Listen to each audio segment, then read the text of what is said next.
Boa noite. Como é que vocês estão? Prazer em revê-los novamente. Eu, Wagner Rodrigues, aqui da WL. E hoje eu quero cumprimentar a todos aí. Estou com o celular na mão que estou admitindo o pessoal entrar. E quero desejar desde já uma boa noite para todo mundo. Dizer que são todos bem-vindos aqui nessa sala online. Hoje nós teremos uma aula especial com o professor Rony Miller, Direito Penal, né, parte especial do nosso Código Penal aí. E hoje nós vamos tratar crimes contra o patrimônio, né?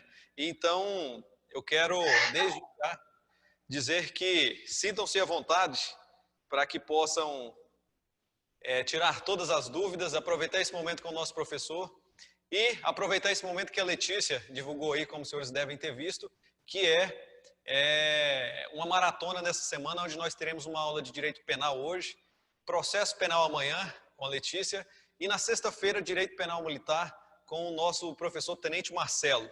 Então esse momento é para aproximar os senhores de nós e a gente aproveitar esse momento onde poucas pessoas eu acredito que estão estudando e é um momento que a gente tem que mais estudar para a gente se destacar dentre as demais pessoas. Quero cumprimentar aqui o Paulo, né? Cumprimentar o Paulo. Tem um aqui que está com o nome de iPhone, né? Só que eu não nomeou na hora de entrar. O Lucas, o Marcelo, o Otávio, o Paulo Sérgio. Fala, Paulo. Paulo aí, PM de Minas Gerais. O cara está aguardando só ser convocado para começar o curso de formação. E isso é excelente. Parabéns, hein, Paulo? Acredito que uma nova jornada vai começar na sua vida aí e vai ser boa. A Sabrina, professora Sabrina, seja bem-vinda também. O Tiago e a Letícia. Esse momento hoje é especial, então me alegro muito em vê-los aqui, principalmente pessoas que já estudaram na WL no curso passado, como o Paulo, né? Como o Lucas aqui também que está aqui, o Bruno. Então, cara, é importante ter vocês aqui, muito importante mesmo. E o nosso professor também está ansioso para começar essa aula e fornecer aos senhores aí o melhor que ele preparou nesse dia de hoje. Eu quero que daqui um dia outras pessoas olhem bem para esse nome do Paulo aí, ó, PM de Minas Gerais, que outras pessoas possam estar assistindo essa live, uma live em um outro momento com a gente, como o Paulo aqui, ó, um cara já aprovado em um concurso e está aqui hoje para nos prestigiar com a presença dele, né? Isso é muito importante e bonito, hein, Paulo? Muita humildade da sua parte aí, sabendo que já está aprovado. E o Paulo aí não foi aprovado só nesse concurso, o Paulo também foi aprovado no concurso aí da ASP, uma escolha difícil a ser feita, mas ele fez. Então, show de bola.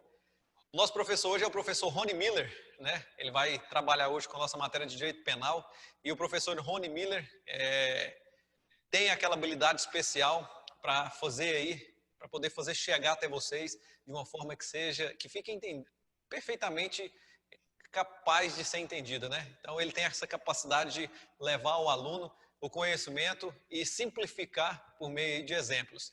Então, hoje os senhores estarão na mão dele, direito penal. Nós estamos passando por esse período de adaptação. Nós, da WL, tivemos que nos adaptar também. E isso foi importante. Eu acredito que esses momentos fazem com que a gente cresça. A gente sai da zona de conforto e tem que dar os pulos, o famoso pulo do gato. E é assim que acontece mesmo. Se não houvesse isso, a gente estaria ainda com o nosso curso presencial. Isso é excelente. E eu tenho certeza que mesmo com o curso presencial, talvez eu não teria sido forçado a fazer o que nós temos aqui hoje. Transmitir uma aula, ter que correr atrás de equipamento, de algumas outras coisas para fazer a coisa acontecer. Então eu acredito que a dificuldade, ela nos amadurece de alguma maneira, né? Ela acaba fazendo com que a gente cresça. Então eu acredito que esse momento também serve para vocês, tirar um aprendizado desse momento, para que a gente possa adquirir boas experiências e crescer também, né?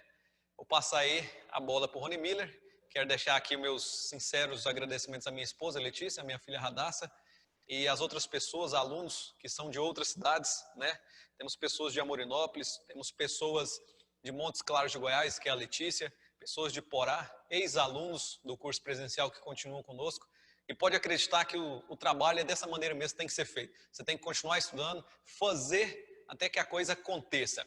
A gente não pode planejar demais, porque quando a gente planeja demais, a gente fica só na teoria. A gente tem que começar a fazer e de acordo com a caminhada, as coisas vão aparecendo. A gente sente a necessidade de melhorar em alguns pontos e a gente acaba chegando onde a gente deseja, né? Então, eu agradeço a todos por estarem aqui Vou estar aqui auxiliando o Rony Miller. E se precisar da gente, pode contar com a gente aqui. O pessoal aí que nos conhece, a gente é igual família. Valeu, hein? Fosse honra. Como o Wagner já disse, meu nome é Rony Miller, professor de Direito Penal. É uma satisfação estar aqui mais uma vez com todos, alguns já familiarizados, outros alunos remanescentes e colegas que estão voltando, outros que estão entrando pela primeira vez. É uma satisfação estar aqui mais uma vez com vocês. Quero mais uma vez agradecer o Wagner e a Letícia por estarem desempenhando esse papel importantíssimo na formação de vocês e por disponibilizar para nós a oportunidade de levar até todos que estão aqui um pouquinho do que a gente entende do direito penal para poder ajudá-los aí nos concursos que virão. E podem ter certeza, virão concursos por aí sim. Por mais que as coisas estejam difíceis, mas é impossível nós não abrirmos vagas, nós não abrirmos concursos, porque a máquina pública, especialmente na segurança, está com problemas, visto o número muito pequeno de policiais que estão de serviço atualmente. O número de policiais que vem aposentando é cada vez maior, então a gente precisa repor logo esse quadro. Então fico feliz e mais uma vez, não vamos nos esmorecer, vamos seguir adiante, vamos seguir firmes. Quem perseverar, quem estiver aqui nesse momento, são aqueles vencedores. Aqueles que vão deixar para estudar só na época que sair o edital, pode ter certeza, terão grandes dificuldades.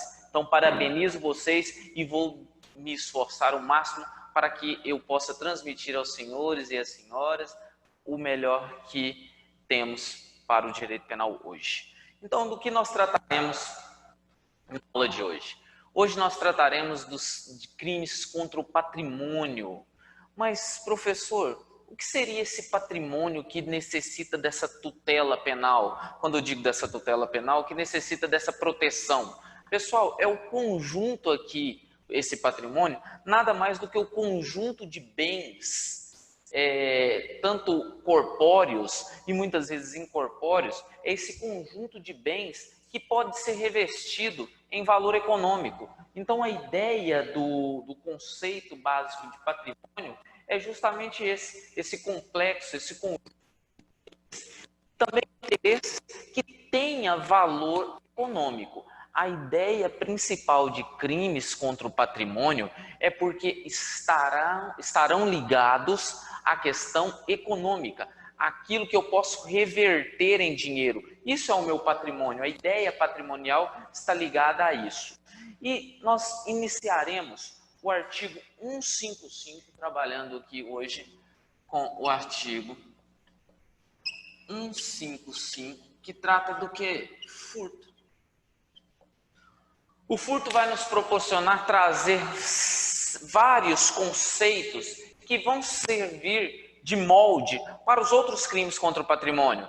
Roubo, estelionato, apropriação indébita, outros crimes ligados a esse bem jurídico que é o patrimônio. Bom, mas o que o artigo 155 do Código Penal traz para nós? Furto, subtrair coisa alheia, subtrair para si ou para outrem, coisa alheia móvel. A primeira coisa que eu quero trabalhar com vocês são os objetos desse crime. Professor, o que são objetos desse crime?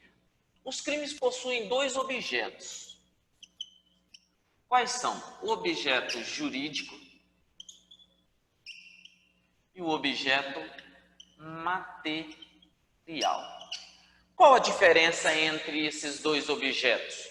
O objeto jurídico, como eu já disse em outros momentos, o objeto jurídico nada mais é do que aquela coisa, aquilo para que o crime nasceu para proteger. O crime sempre nasceu para proteger, para tutelar alguma coisa. Essa coisa é o seu objeto jurídico. O crime de furto nasceu para proteger o patrimônio das pessoas. Então, o bem jurídico, o objeto jurídico do crime de furto é o patrimônio. Esse é o objeto jurídico desse crime. Professor, e o objeto material? Existe um conceitozinho básico que vai servir de molde para todos os objetos materiais que a gente tenha. O que é objeto material? Coisa ou pessoa para a qual eu direciono a minha conduta criminosa. A minha conduta criminosa, ela é dirigida, ela é direcionada para uma pessoa ou para uma coisa. Esse é o objeto material. E a minha conduta, ela é dirigida no crime de furto para uma coisa alheia móvel. A chamada res furtiva, ela é uma coisa alheia móvel. Aí vamos definir isso. O que significa isso? O que é cada uma dessas palavras que o senhor colocou aí? Bom, a primeira ideia, o que é coisa? Coisa é tudo que não é ser humano. Então vamos usar um processo de exclusão. O ser humano não é coisa. O que restar disso é coisa. Então, cadeira é coisa, um prédio é uma coisa.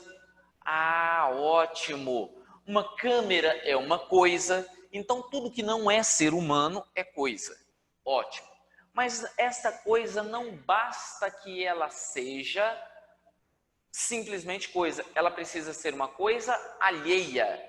E o que é uma coisa alheia? Uma coisa que não me pertence, uma coisa que não é minha, uma coisa que não é do agente que está praticando a conduta de subtrair. Então, já duas coisas, já duas questões para caracterizar o objeto material desse crime. Precisa ser uma coisa alheia, ou seja, algo que não seja o ser humano. Então, peraí, o ser humano não pode ser furtado? Não. O ser humano não pode ser furtado. Ah, mas espera aí, eu já ouvi falar em furto de cadáver. Ah, verdade, existe mesmo. Mas existe um tipo próprio, um crime próprio que tutela a subtração de cadáveres, que não entra aqui nos crimes contra o patrimônio. Ah, mas espera aí, e se esse cadáver, se esse pertencer a uma universidade, pertencer a um hospital, servir como instrumento de estudos? Opa, ele agora passou a ter características de coisa, de objeto. E esse corpo humano que encontra-se no hospital, este corpo humano que encontra-se numa faculdade, ou mesmo um corpo humano que foi embalsamado, está mumificado, este corpo ganhou características de coisa e este corpo pode ser perfeitamente objeto do crime de furto. Mas não vai ser furto se eu for lá no cemitério e lá no cemitério subtrair um corpo. Isso não é furto previsto no artigo 155. Outra questão, para a gente já dirimir que a gente está tratando do objeto material desse crime, mas, professor, e o dente de ouro colocado na boca de uma pessoa que morreu e que é enterrada com esse dente de ouro? Se eu for lá e subtrair esse dente de ouro lá desse corpo, desse cadáver que está lá dentro do caixão, eu vou responder pelo crime de furto? Ah, pessoal, existe uma divergência bacana na doutrina. Alguns entendem que sim, o indivíduo vai responder sim pelo crime de furto, aonde os herdeiros onde os herdeiros desse defunto serão as vítimas. Mas existe uma doutrina que entende que nesse caso não temos crime de furto.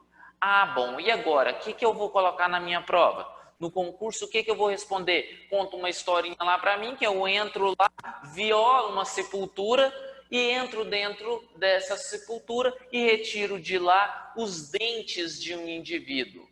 Pessoal, nesse caso, nós iremos marcar na prova o entendimento majoritário e vai caracterizar aqui o crime de furto, aonde a vítima será os sucessores desse cadáver.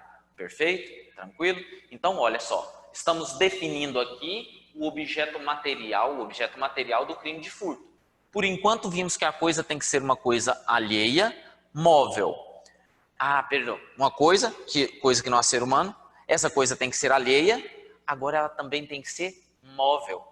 Para ser crime de furto, tem que ser uma coisa alheia, móvel. O que é uma coisa móvel? Algo que eu possa levar de um local para outro. Isso é uma coisa móvel. Algo que eu possa efetivamente transportar, levar de um lugar para outro. Aí vamos lá. Não vamos confundir o direito civil com o direito penal. No direito civil, aquelas coisas tiradas de um bem imóvel para neles retornarem. Exemplo, você está reformando uma casa e tira as janelas dessa casa, coloca do lado, deixa lá uma semana enquanto está fazendo o esquadro, reformando a casa, deixa lá. Para o direito civil, estas janelas deixadas ali de lado ainda conservam as características de bem imóvel. Para o direito penal, estas janelas são bens móveis, então são possíveis de serem furtadas. São objetos materiais próprios para o crime de furto. Por quê? Porque podem tranquilamente serem transportadas, levadas de um local para outro. Bom. Professor, e o animal doméstico? Como que é? O animal doméstico, ele entra no caso... Sim, o animal doméstico existe inclusive uma qualificadora que fala da subtração de animal domesticável, de produção. E a gente ainda vai tratar disso mais adiante. Então, quando eu subtraio, quando eu pego, por exemplo, o cachorro da minha vizinha, porque é bonitinho demais, eu pratico o crime de furto. Por quê? Cachorro, perdão a forma grosseira de dizer aqui, mas o que nós havíamos combinado?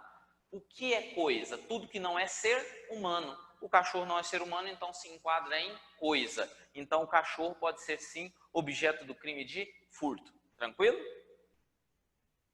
Compreendeu aí? Sim, obrigado. Beleza, continua então. Pessoal, existem alguns nomes específicos, alguns nomes até emblemáticos em relação a alguns objetos materiais do crime de furto. O primeiro deles aqui é a chamada res nullius. Res nullius. Professor, o que caracteriza essa chamada res nullius? Pessoal, nada mais do que coisa que nunca teve dono. Se eu tenho uma coisa que nunca teve dono, exemplo, um peixe em alto mar. O peixe em alto mar é coisa que nunca teve dono. A coisa que nunca teve dono, esta coisa não é suscetível de ser furtada. Ela não pode ser furtada.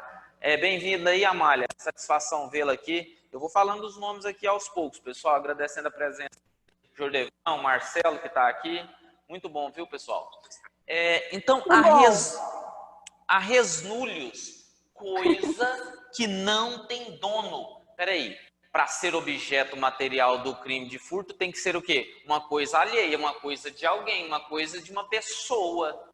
Então, pessoal, a res nullius, coisa de ninguém, coisa que não tem dono, não pode ser objeto material do crime de furto. Você não furta a res nullius. Mas temos outra, res derelicta. Olha só o que temos aqui. Res derelicta. Vamos ver se eu escrevi certinho. Miller, o que caracteriza a res derelicta? Coisa abandonada, coisa deixada. Peraí, se a coisa foi abandonada, se a coisa foi deixada, ela não tem mais dono. Ela já teve dono, mas agora ela já não tem mais dono. Se ela não tem mais dono, ela não é coisa alheia. Se ela não é coisa alheia, ela também não pode ser objeto material do crime de furto. Perfeito. agora que vem a questão. Mas vem cá, professor, e a chamada coisa perdida ou desperdicta? O que é a chamada desperdicta?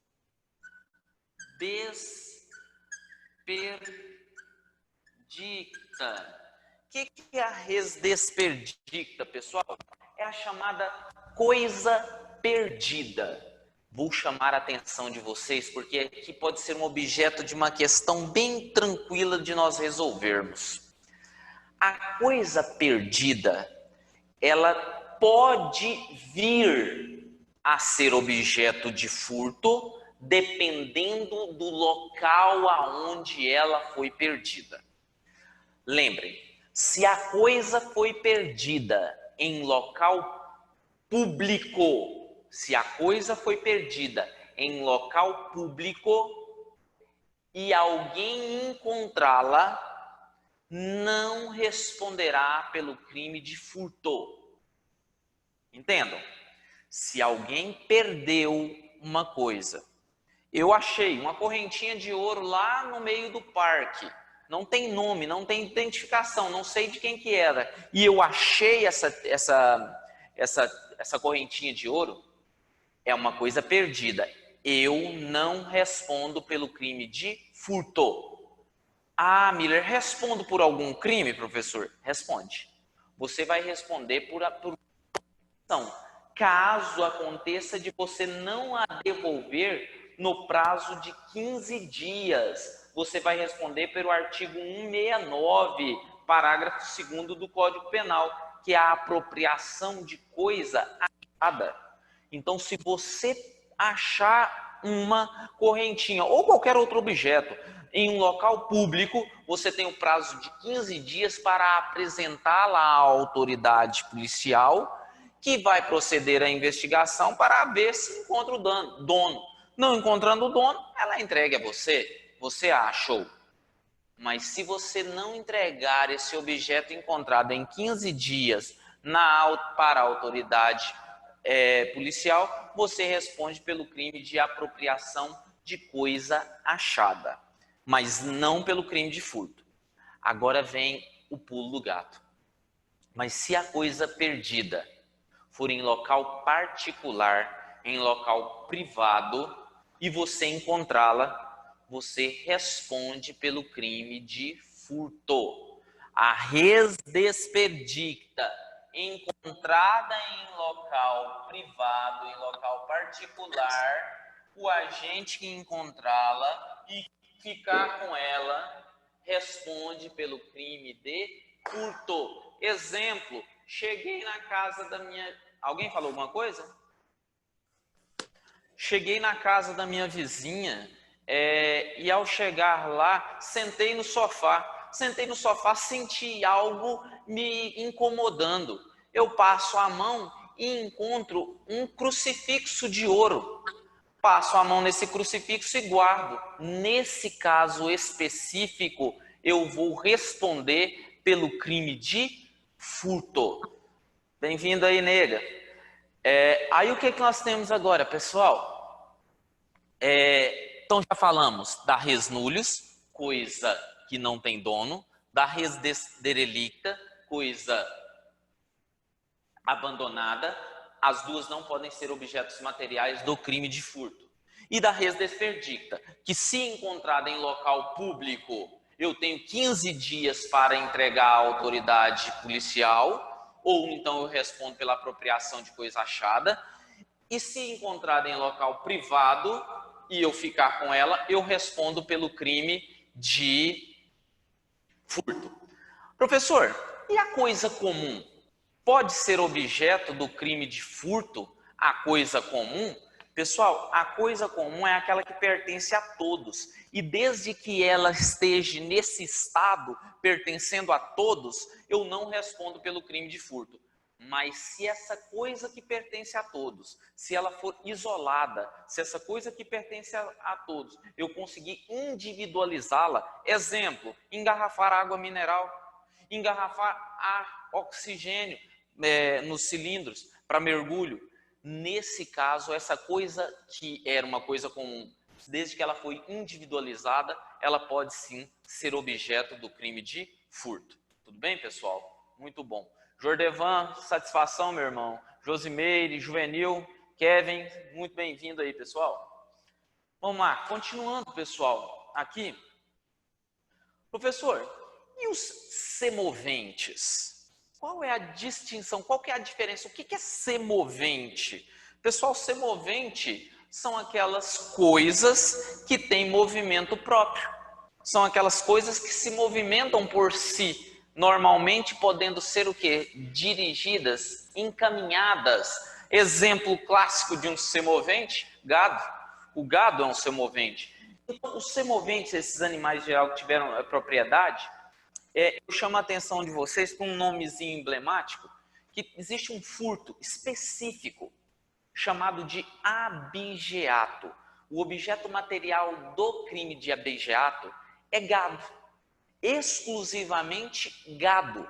Ah, Miller, mas se eu furtar cavalos, se eu furtar bodes, se eu furtar búfalos, vai caracterizar o abigeato? Não, pessoal. Nós vamos firmar que abigeato só vai se caracterizar quando eu furtar gado. Essa é a ideia do crime abigeato. Bom, outra questão interessante de objetos materiais do crime de furto: energia. A energia é objeto material do crime de furto? Ou seja, eu posso furtar energia? Pessoal, sim. O próprio Código Penal, no artigo 155, trouxe para nós, no parágrafo 3º, que equipara-se a coisa móvel a energia elétrica ou qualquer outra que tenha valor econômico. Então, não fique na ideia de que somente a energia elétrica é que é possível de ser furtada. Não. A energia genética é possível de ser furtada. Exemplo, Miller, de um furto de energia genética. Eu tenho uma vaca de raça e o pasto do meu vizinho, ele tem um boi que tem pedigree, tem um boi de muita qualidade também, cujo sêmen ele vende e é muito caro a produção desse boi. E eu, de maneira furtiva ou não, levo a minha vaca e deixo essa vaca lá no pasto do meu vizinho para ser cobrida por esse boi. Isso caracteriza furto de energia, energia genética, possível sim de caracterizar o crime de furto. Outra ideia que muita gente deixa passar desapercebido. Professor, e o sinal de TV a cabo? O sinal de TV a cabo pode caracterizar o crime de furto? Se eu, por exemplo, tenho lá na minha casa aquelas duas anteninhas apontadas para um lado ali e está automaticamente adquirindo um sinal de TV a cabo sem o pagamento devido, caracterizará furto? Caracterizará furto. Nesse caso, eu também vou responder pelo crime de furto quando eu subtrair, quando eu trouxer a TV a cabo também sem o pagamento devido. Ok, pessoal? Meninos, como estamos indo? Tá tranquilo? Compreensível? Não estou falando rápido demais hoje, não? Railane, bem-vinda. Muito bom ter você aqui. A Letícia, o Lucas, Marcelo. Otávio, meu parente, uma satisfação sempre, meu irmão, tá aí. E sempre Rony Miller. Responder suas perguntas. Quem está perguntando? Amália. Manda aí, Amália. Me explica novamente sobre a energia do boi lá, do sêmen que você falou. A energia genética? Isso. Perfeito. É porque o Código Penal, ele fala assim, é como se eu tivesse uma norma penal aqui, uma interpretação em relação a essa norma penal prevista no artigo 155, parágrafo 3º, que diz: equipara-se a coisa móvel, ou seja, para que eu possa furtar, tem que ser uma coisa móvel. Então, equipara-se, parece, é igual uma coisa móvel à energia elétrica. Ponto. Ele me deu uma fórmula casuística. E aí ele me arrematou com uma fórmula genérica. Olha, energia elétrica é coisa móvel, mas qualquer outra que tenha valor econômico. Aí eu te pergunto, o sêmen do boi do meu vizinho, ele não tem valor econômico? Ele tem valor econômico. Se o sêmen do meu vizinho tem valor econômico, é a energia genética desse animal, então significa dizer que eu posso perfeitamente subtrair essa energia genética. Por quê? Por previsão legal, porque o próprio Código Penal, ele me disse isso, ele me previu isso. Então essa energia, a gente cansa de ver, Amália, a venda de sêmens de cavalos, por exemplo, de potros, então que são extremamente caros. Aí o que nós temos aqui? Se a minha égua está no cio e eu vejo que ela está pronta para ser inseminada, mas eu não quero pagar pelo sêmen do animal que o meu vizinho tem, eu simplesmente de forma furtiva levo a minha égua lá, deixo no pasto dele para que o cavalo possa cobrir ela e ela possa emprenhar desse cavalo. Eu estou furtando a energia genética que tem valor econômico do animal do meu vizinho para que eu possa ter um ganho patrimonial. Isso é furto de energia, isso é furto previsto no Código Penal. Então quer dizer que o sêmen desse animal pode ser objeto material do crime de furto. Compreendeu? Tranquilo, Amália? Tranquilo. Muito obrigada, tá? Tranquilo, vamos lá. Pessoal, mais alguém? Josi, Sim. quanto à questão da energia elétrica, Sim. por exemplo, o famoso gato, Sim, perfeito. ele se enquadra nesse questão de furto? Perfeitamente. É o exemplo clássico do furto de energia. É o gato. Mas eu chamo a atenção de vocês para um detalhe. Pessoal, formidável as perguntas. Por favor, continuem, que isso nos ajuda bastante. O gato, como que é feito o gato? O indivíduo vai direto na rede elétrica, direto na rede. Então, está passando aqui a rede. Tem um poste. Beleza. Aí aqui está a casinha.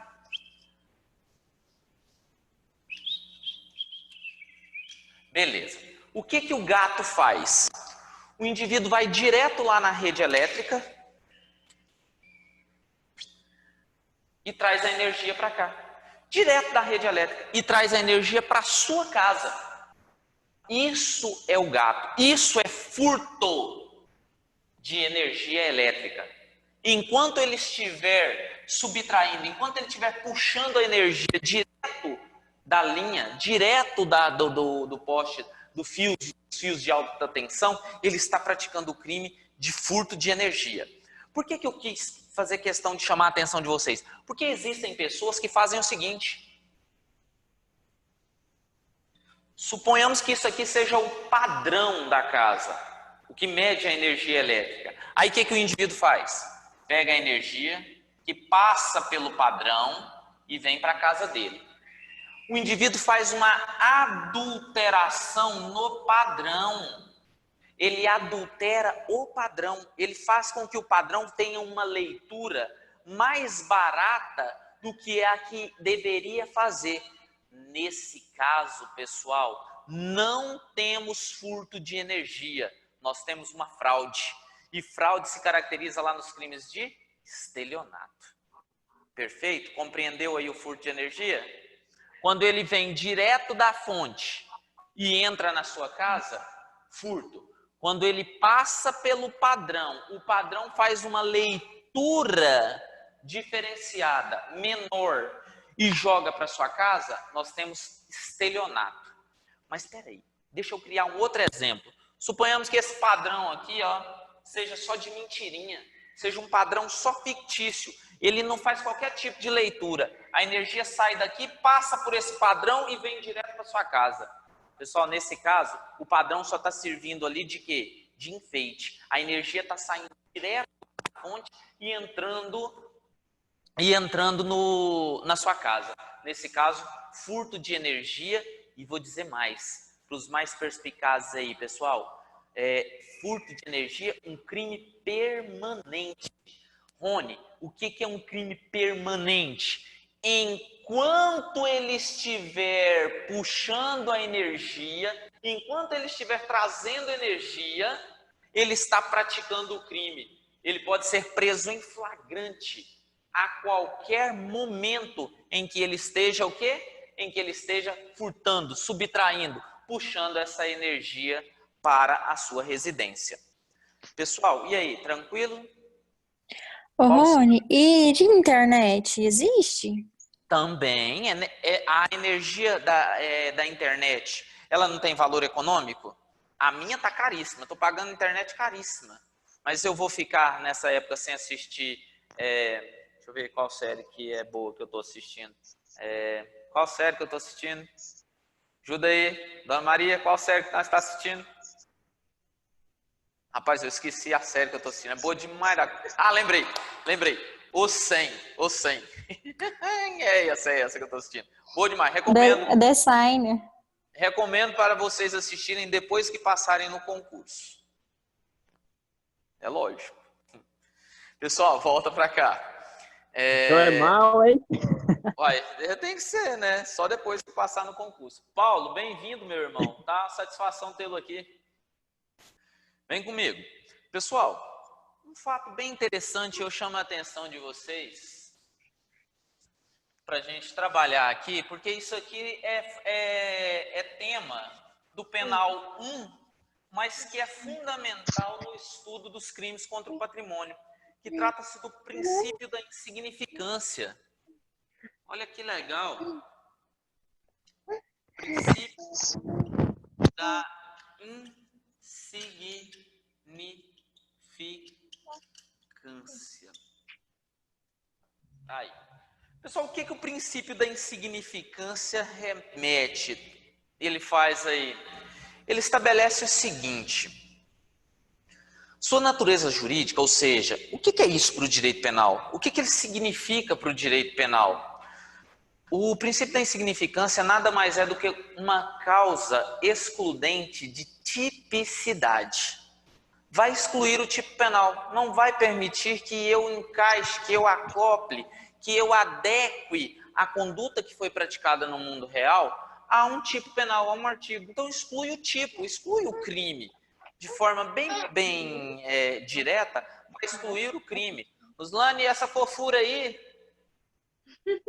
Beleza, Aqui, Raina. estudando também. Quem que é esse? Minha moça, É moça? Qual é o nome? Cecília. Cecília, bem-vinda, Cecília. Não chora não, hein? Mas vamos lá, continua. Então, pessoal, o princípio da insignificância, ele vai excluir o crime, ele vai excluir o próprio tipo penal. Mas para que eu possa falar em princípio da insignificância, como exclusão da tipicidade, eu preciso preencher dois requisitos. Requisitos de ordem objetiva. Deixa eu pegar uma caneta de outra cor aqui. Requisitos de ordem objetiva e requisitos de ordem subjetiva. Vamos lá. Pessoal, a ideia aqui que eu tenho, estou muito feliz com a participação de vocês hoje na aula, viu? Falar para vocês de verdade. Hoje é uma aula top, viu? Porque a presença de pessoas extremamente importantes aqui. Bem-vindo, Thiago. Fico muito feliz de você estar aí com a gente também. Olha só, pessoal.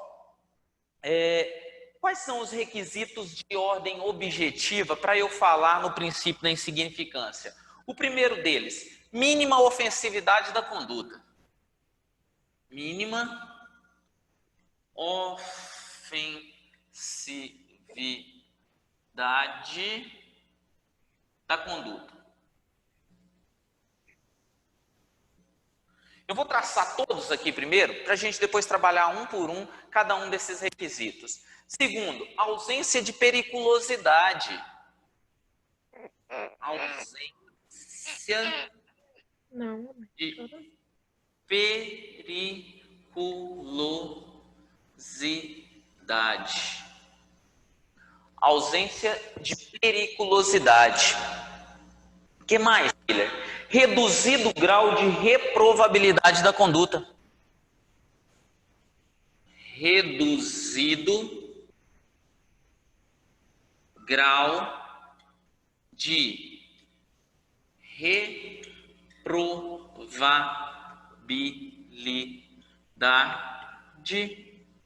da conduta.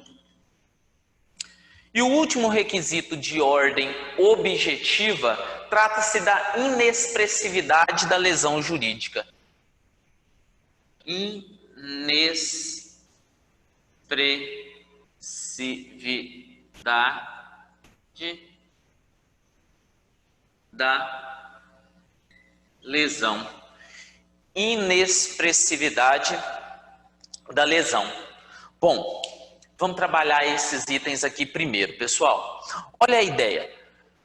Miller, por que você fez questão de escrever aqui? E para quem me conhece, para quem já foi meu aluno, para quem já trabalhou comigo outras vezes, sabe que eu só escrevo o extremamente necessário. O que eu coloco no quadro é aquilo que efetivamente tem um valor muito importante. A ideia que eu quero tratar com vocês é porque em provas de concurso costuma cair como? Quais os requisitos previstos abaixo são aplicáveis ao princípio da insignificância? E colocam esses aqui para a gente marcar verdadeiro ou falso. Então, acho interessante termos isso aqui em mente. Vamos lá. Mínima ofensividade da conduta. O que é conduta? No direito penal, conduta é comportamento humano voluntário. A conduta nada mais é do que uma ação ou uma omissão humanas voluntárias, feitas com consciência e vontade, sabendo o que eu estou fazendo. A ideia de conduta se parte de comportamento humano. Então, a mínima ofensividade da conduta significa dizer que o comportamento praticado por aquele agente criminoso foi mínimo, foi muito pequeno em relação à sua ofensa provocada por sua conduta. A ofensa do seu comportamento foi muito pequeno. Essa é a primeira ideia para eu falar no princípio da insignificância. Pessoal, deixa eu matar uma questão aqui para você não ficar pensando isso. O princípio da insignificância em relação aos crimes contra o patrimônio, eu não devo levar em consideração somente o valor patrimonial da coisa, não. Não é só porque o bem tem um valor pequenininho que eu vou aplicar o princípio da insignificância, não. Tá? Então, a primeira ideia é essa. A segunda, ausência de periculosidade social. O que caracteriza periculosidade no direito penal? Ah, tudo bem, a gente tem aquela impressão. Periculosidade está ligada a perigo. Periculosidade está ligada ao fato de causar um mal a alguém. Periculosidade está ligada ao fato de você de você ser uma pessoa perigosa. Não, pessoal, a ideia aqui de ausência de periculosidade é a ausência da probabilidade do indivíduo voltar a delinquir. A ideia que eu quero que você trabalhe, a ideia que eu quero que você entenda aqui é que esse indivíduo não tem a probabilidade, não tem a possibilidade de voltar a ser delinquente, de reincidir, de voltar a cometer crimes. O que ele cometeu aqui foi um erro exclusivo, foi um erro fatal, foi só aquele e pronto, acabou. A ideia que nós temos aqui de ausência de periculosidade significa dizer que esse indivíduo não tem a probabilidade, que esse indivíduo não tem a possibilidade de voltar a cometer novos crimes. Beleza. Terceiro requisito, reduzido grau de reprovabilidade da conduta. Opa! Ué, Miller, mas não está ligado à mesma questão da ofensividade? Não! Agora, a reprovabilidade quer dizer culpabilidade. Ou seja, a culpabilidade desse indivíduo é reduzida ante a sociedade. A sociedade tolera o comportamento dele, a sociedade admite, aceita, a sociedade não vai tão aterrorizada, tão horrorizada com a conduta desse indivíduo. Então, o reduzido grau de reprovabilidade significa que a conduta foi reprovável. Sem sombra de dúvidas que a conduta desse indivíduo foi reprovável. Porém, o que nós temos? Nós temos que, apesar de ter sido reprovado, mas foi uma reprovação mínima perante o grupo social, perante a sociedade que ele convive. E, por último, inexpressividade da lesão. Lesão a quê? Lesão ao bem jurídico. A lesão causada ao bem jurídico, ou seja, no nosso caso, ao patrimônio, foi inexpressiva, foi muito pequena para que a máquina estatal se movimente, para que a máquina estatal possa transformar, possa buscar a reparação. Tranquilos? Então, esses são os 4 requisitos para que eu possa falar na aplicação do princípio da insignificância. Lembrando, são cumulativos. Preciso de todos aqui. Tranquilos? Bom, mas temos também os requisitos de ordem objetiva. Tamires, parabéns aí por continuar firme aí. Muito bom. Lucas, Letícia, muito bom. Kevin. Obrigada. Muito bom, nega. Valeu. Obrigado. Continua aí, pessoal. Olha só. E os requisitos de ordem subjetiva? Pessoal, nós temos basicamente 2 requisitos de ordem subjetiva, que estão diretamente ligadas aos indivíduos que cometem a prática do crime aqui. Primeiro, tratando-se desses requisitos de ordem subjetiva, a condição econômica, vítima e autor. Ah, Miller, isso eu levo em consideração? Levo. Condição econômica de vítima e autor. Opa! Isso vai ser levado em consideração? Vai! Claro que vai ser levado em consideração. Nós temos aqui essa primeira hipótese, que muitos doutrinadores ignoram e não a colocam como um requisito fundamental. Por isso que eu vou chamar a atenção de vocês e vou marcar aqui, porque se essa circunstância for excluída da sua prova, não desespere, não se preocupe, tá tranquilo e nós vamos seguir adiante. Não vou me preocupar. Se ela aparecer, ótimo, é verdadeiro. Se ela não aparecer como um dos requisitos, você não se preocupe e não vai considerá-la. Mas lembre, se a prova for discussão, se você for cobrado a fazer uma redação e nessa redação o tema for princípio da insignificância, será que quem colocar isso aqui vai ter uma nota um pouquinho melhor? Pode apostar que sim. Pode apostar que sim. Então vamos lá aos outros requisitos ligados a isso. Importância do objeto material para a vítima. Olha só. Vou direto, valor sentimental.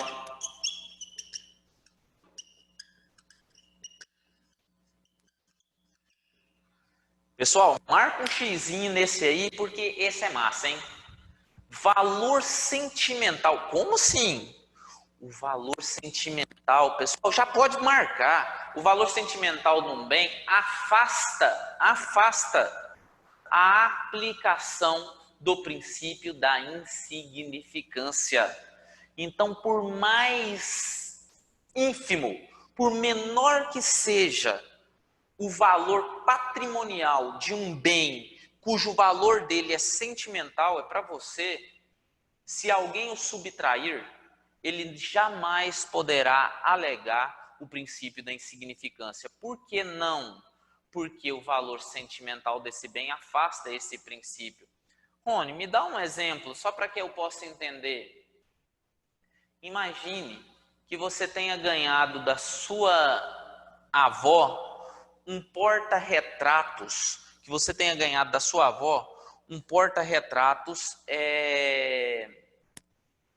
de um desenho. É um desenho que não vale R$2, mas a sua avó faleceu e foi o único presente que tem a lembrança dela porque tem uma dedicatória atrás desse porta-retrato. Alguém subtrai ele. Jamais poderá alegar o princípio da insignificância. Por quê? Porque esse porta-retratos ele possui um valor sentimental. E como eu já repeti, o valor sentimental afasta a aplicação do princípio da insignificância. Bom, e por último, circunstâncias e resultados do crime.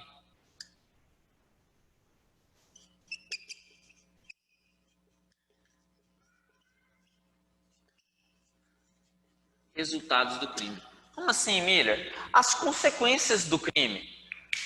Deixa eu te dar um exemplo bem banal para você entender como as consequências de um crime vão influenciar na aplicação ou não do princípio da insignificância. Furto de uma cadeira de rodas. Eu fui bem exagerado só para a gente entender. Como assim, Rony? Um furto de uma cadeira de rodas, ele não vai se aplicar o princípio da insignificância. Olha como vai.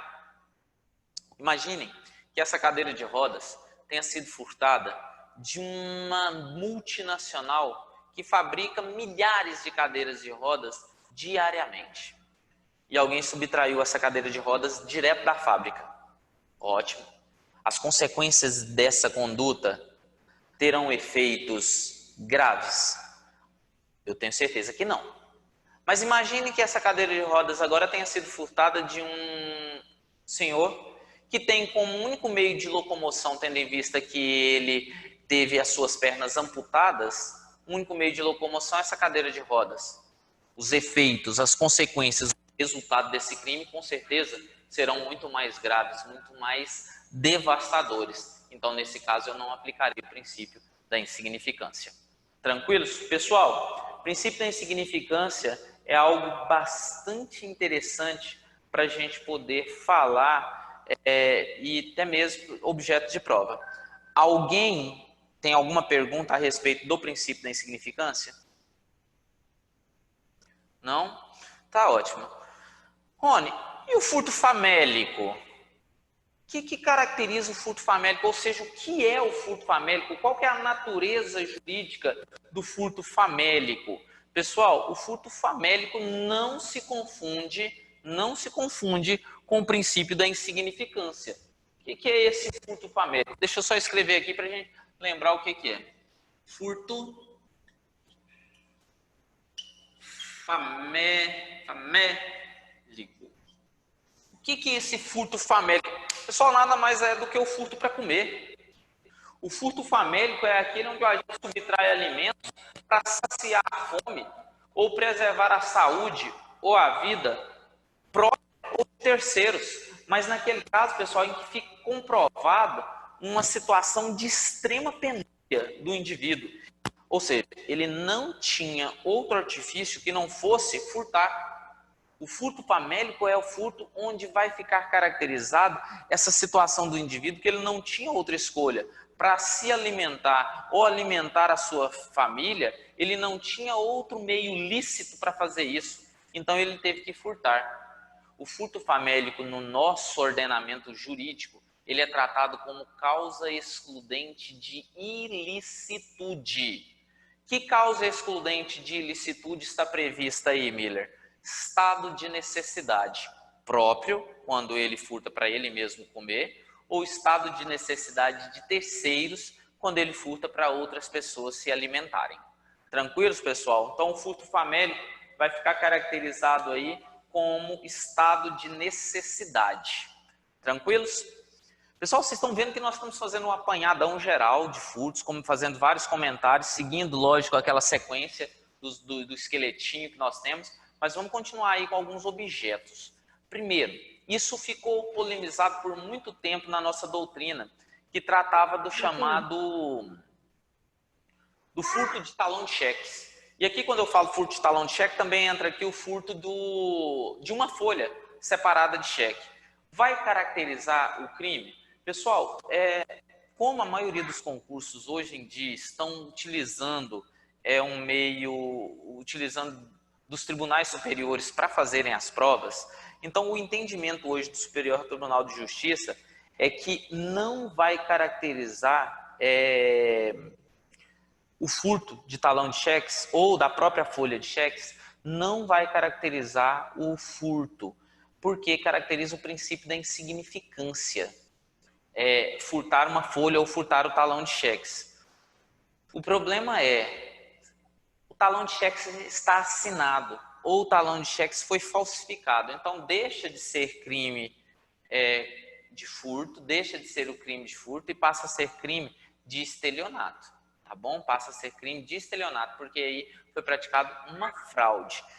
Mas, Rony, e se a pessoa entrou lá na roça, furtou um saco de milho para vender, para ir comprar arroz e carne para dar de comida aos filhos. E agora? Furto ou furto famélico? E aí? E aí, Otávio, me ajuda? Alguém se manifesta? Alguém Uai, entende? professor, nós tenta.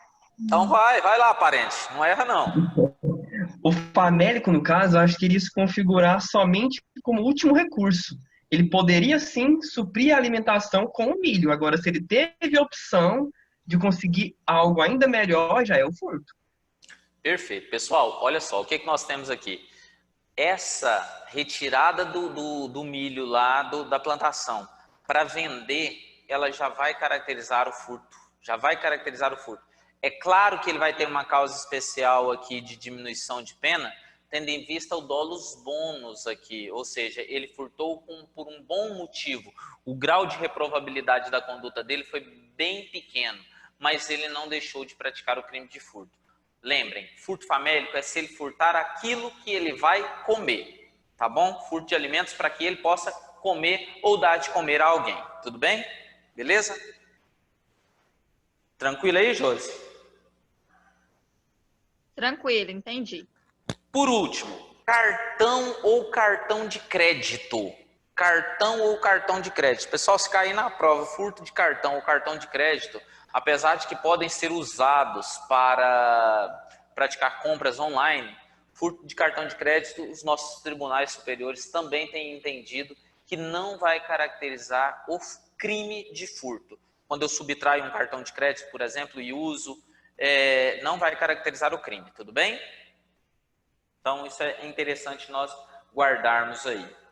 Bom, passamos essa fase aqui, pessoal, e hoje eu quero concluir pelo menos essa parte inicial do crime de furto para nós, na próxima aula, só falarmos das formas derivadas, das formas qualificadas e compararmos com o crime de furto de coisa comum e já começarmos a falar de roubo e extorsão. Então, a ideia é nós trabalharmos furto e furto de coisa comum juntos e nós trabalharmos roubo e extorsão também juntos.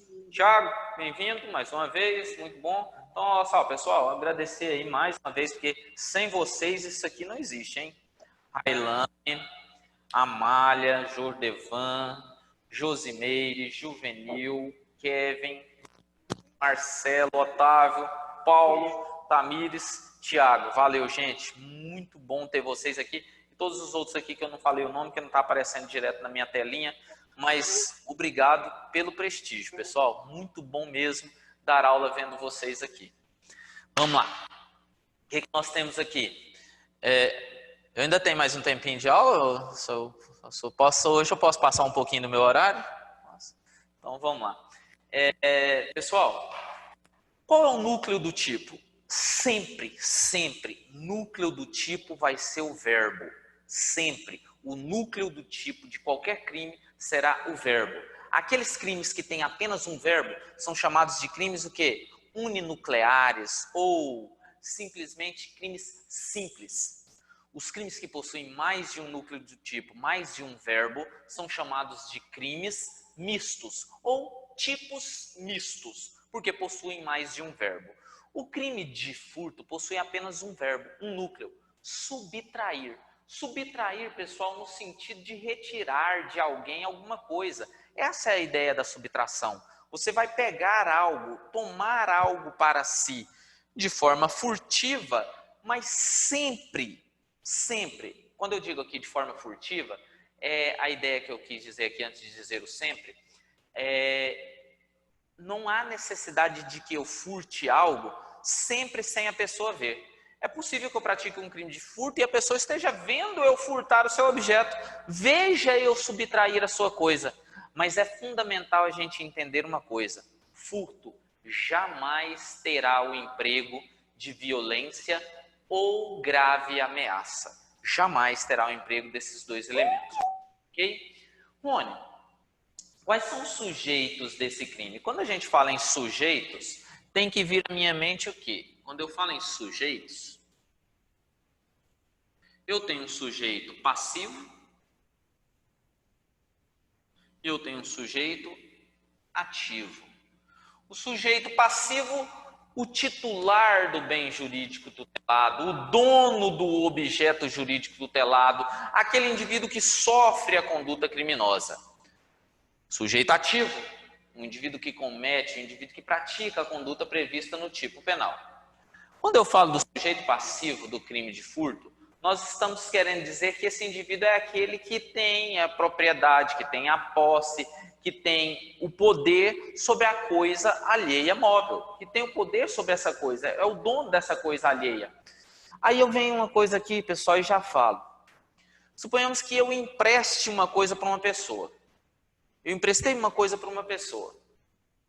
Aí eu peguei, fui até essa pessoa sem ela ver e peguei sem ela saber a coisa para mim de novo. Eu cometi o crime de furto, apesar de a coisa não estar comigo, estar na posse de outra pessoa, não cometi o crime de furto. Por quê? Porque a coisa é minha. E para caracterizar o crime de furto, eu tenho que subtrair coisa alheia. Mas é crime, Rony? É, pessoal, é crime sim, previsto lá no artigo 246 do Código Penal. O artigo 246 do Código Penal traz o crime de tirar, subtrair, destruir ou danificar coisa própria que se acha em poder de terceiros por determinação judicial ou por convenção. Então, pessoal, eu não pratico furto, mas eu pratico o crime do artigo 246 do Código Penal. Tudo bem? Tranquilos? Bom, seguindo aí, pessoal, ainda nessa linha de raciocínio, vamos entender aqui. E o sujeito passivo desse crime, Rony, né? Nós já falamos. E o sujeito ativo? Qualquer pessoa. O crime de furto é um crime comum. Qualquer indivíduo pode praticar esse crime. Qualquer indivíduo pode subtrair uma coisa alheia, móvel, para si ou para outra. Então, trata-se de um crime comum, porque pode ser praticado por qualquer pessoa, e também de forma livre, porque ele pode ser executado de qualquer maneira. O tipo penal não prevê a forma como você vai subtrair. Desde que você subtraia a coisa, pronto, acabou e não temos mais discussão a respeito disso. Bom, ele possui um elemento, e a gente está quase encerrando aqui, pessoal, mas eu quero chamar a atenção de vocês para isso aqui. Ele possui um elemento subjetivo, muito interessante. O que é um elemento subjetivo? É aquele que vai precisar fazer um juízo de valor sobre ele. Um elemento subjetivo. Qual que é o elemento subjetivo do crime de furto?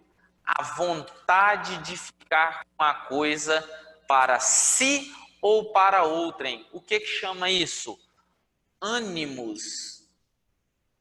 Ânimos de assenhoramento. Ânimos de assenhoramento, vontade de ficar com a coisa para mim ou para outrem. Mas isso aqui é trivial, isso aqui é uma ideia bem comum, que todos vão falar, Miller, beleza, eu só pratico o crime de furto se eu tiver vontade de ficar com a coisa para mim ou para outrem. Mas por que você está dizendo isso aqui? Por causa de uma questãozinha muito importante que cai nas nossas provas. Furto de uso. Furto de uso. Só recebe esse nome para identificação, mas que não é crime. O furto de uso não é crime. Por que o furto de uso não é crime? Por ausência do ânimos de assenhoramento. Não é furto de uso. Furto de uso não é crime, porque falta o ânimos de assenhoramento. O indivíduo não pega a coisa para ficar para si ou para outra. Ele pega a coisa exclusivamente para quê? Para usá-la. Essa é a ideia do crime de furto de uso. Mas eu só vou praticar o crime de furto de uso se a coisa que eu estiver furtando for uma coisa infungível. Olha só, primeira coisa. Infungível. O que significa dizer que a coisa é infungível? É uma coisa que não pode ser substituída por outra nas mesmas proporções, na mesma qualidade, da mesma forma. Então, a coisa infungível vai se caracterizar, pessoal, por trazer exatamente esse elemento que vai permitir o objeto material sendo infungível, tratando da coisa.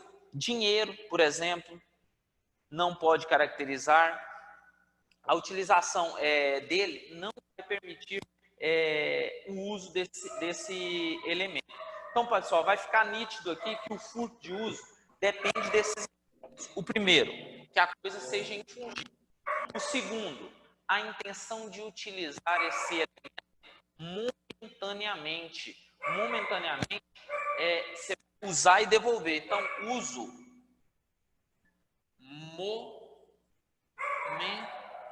momentâneo. O que significa dizer que o uso é momentâneo? Eu não tenho ânimo de senhoramento, eu não tenho vontade de ficar com essa coisa para mim. Quero usar e devolvê-la. Essa é a ideia. E depois, restituir de forma integral. Restituir de forma integral. Quando eu digo de forma integral, pessoal, é sem qualquer dano, sem qualquer subterfúgio que tenha causado algum estrago na coisa. Devolver isso de forma... Tá saindo som? De forma integral. Não posso devolver pelas metades. Ou seja, se eu peguei uma bicicleta ali, ou um carro ali, eu tenho que sair e entregar. Pessoal, se eu entregar esse carro numa outra cidade, eu resolvi ir para Morinópolis nesse carro, porque eu tinha que ir lá, e deixei lá. Não pode. Tem que devolver na mesma cidade. Bom. Rony, Oi. Pode perguntar. Esse crime de furto de uso, ele se confunde com o crime de apropriação indébita? Alguma semelhança? Não, porque na apropriação indébita, o que vai caracterizar a apropriação indébita? Eu quero a coisa,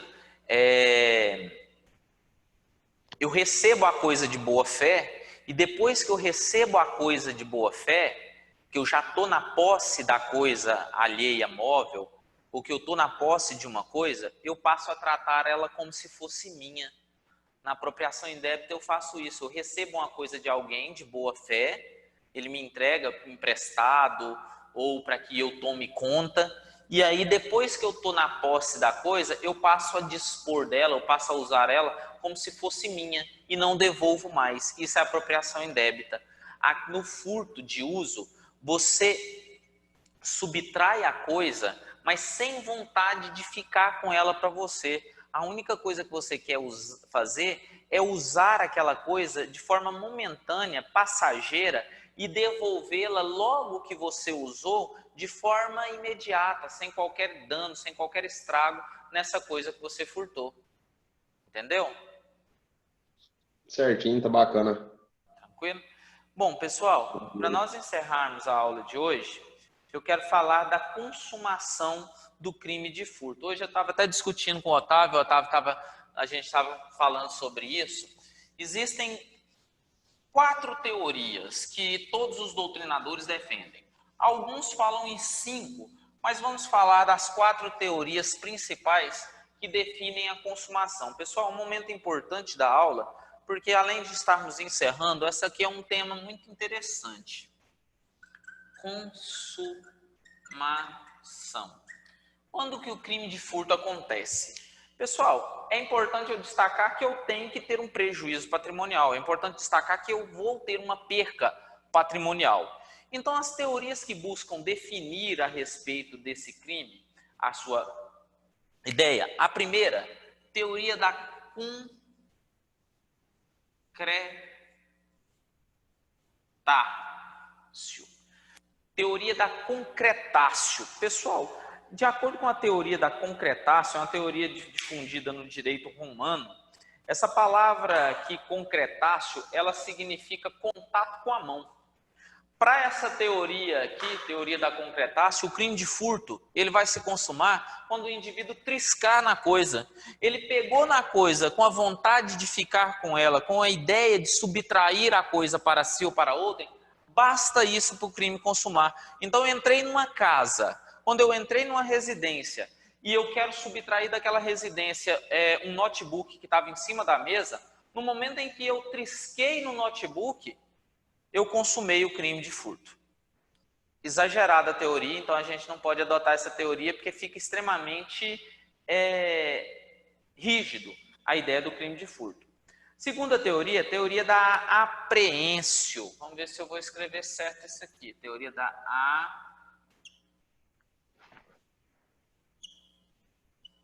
Professor, Oi. se você entrar dentro da casa, um exemplo, aí você for consumar o furto lá, né? O furto só é consumado quando você já pega, né? E se você só entrar só e não mexer em nada lá dentro da casa? Se eu entrar e não mexer em nada, vai caracterizar apenas invasão de domicílio. Ah, tá bom. Só invasão de domicílio. Se eu entrar numa residência e não pegar em nada, vai caracterizar só invasão de domicílio. Ok?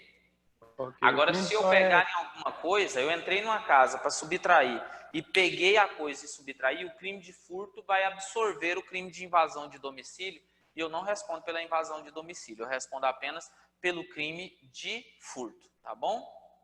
Ok. A segunda teoria é chamada de teoria da apreência, ou por alguns doutrinadores, de apreência rei. O que caracteriza a apreência rei? A apreência de apreender, de segurar. Então, o furto vai consumar quando eu não basta triscar na coisa agora. Agora, além de triscar, eu tenho que segurar a coisa que eu quero furtar. Para a caracterização, então, desse crime, não basta o de cima, basta triscar. Para a teoria da concretácio. Para a teoria da apreência, eu tenho que pegar e segurar a coisa que eu quero furtar para que o crime possa se consumar. Terceira teoria, pessoal, teoria da ablácio. Terceira teoria da ablácio. O que caracteriza, o que nós temos na teoria da ablácio? Para essa teoria, pessoal, o crime de furto ele vai se consumar quando o indivíduo apreender, ficar com a coisa, mas ele precisa efetivamente levar essa coisa para o local aonde ele queria levar. A ideia aqui é pegar e carregar. Eu preciso pegar a coisa que eu queria furtar e levar para o seu local de destino, para onde eu gostaria de levar essa coisa. Então, o crime só vai se consumar quando eu chegar nesse local com a coisa que eu subtraí. Essa é a teoria da ablácio. E a última das teorias, pessoal, não por acaso deixada por último, a teoria adotada por nós, a teoria adotada pelo Código Penal, a teoria da amócio. Teoria da amócio.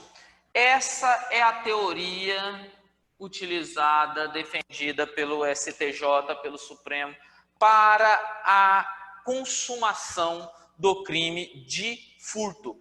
De acordo com essa teoria, pessoal, o crime de furto ele vai se consumar quando o agente inverter a posse da coisa. Então vai ser com o quê? Com a inversão da posse do bem. Eu preciso o quê? Ter a disposição desse bem jurídico. Não importa por quanto tempo, pode ser por um instante, pode ser pequeno, mas é fundamental que eu inverta a posse desse bem. Ou seja, eu faço com que a coisa, esse objeto, deixe de integrar o patrimônio do indivíduo e passe a integrar o meu patrimônio, nem que seja por um instantinho assim, ó, tá lembrado? Por um instantinho assim, mas é o suficiente para caracterizar o crime de furto. Então, de acordo com a teoria da amócio, o crime de furto vai se consumar com a inversão da posse do objeto alheio móvel. Tranquilos, pessoal? Outra questão, cabe tentativa, Rony? Cabe tentativa em todas as modalidades aqui, tá, pessoal, do crime de furto, tá? Cabe tentativa. Só uma coisinha para poder arrematar aqui. No crime de furto, ele também vai se consumar se houver a destruição da coisa. Você pegou o trem, está correndo da polícia com o celular, aí você joga ele e quebra ele no chão. O crime de furto consumou. O crime de furto vai se consumar, tá? Com a destruição, com a inutilização ou mesmo com a ocultação do bem, o crime de furto também se consuma. Tá bom, pessoal? Essa é a ideia quanto à tentativa. Bom, pessoal, eu não posso me alongar demais porque já são muitas informações, mas eu me comprometo, próxima semana nós vamos continuar daqui. A gente volta tratando, eu quero tratar com vocês ainda também, conflito aparente de normas em relação ao crime de furto, quero tratar com vocês também a questão do furto privilegiado, que é muito interessante, do crime impossível. Então, assim, furto é um crime como o homicídio, onde traz várias doutrinas, vários conceitos que servem para a gente poder falar de várias coisas. Tá? Pessoal, quero chamar a atenção de vocês para outra coisa. Vamos divulgar, tá? Ajudem-nos também, porque compartilhando essas informações, vocês também vão estar nos ajudando.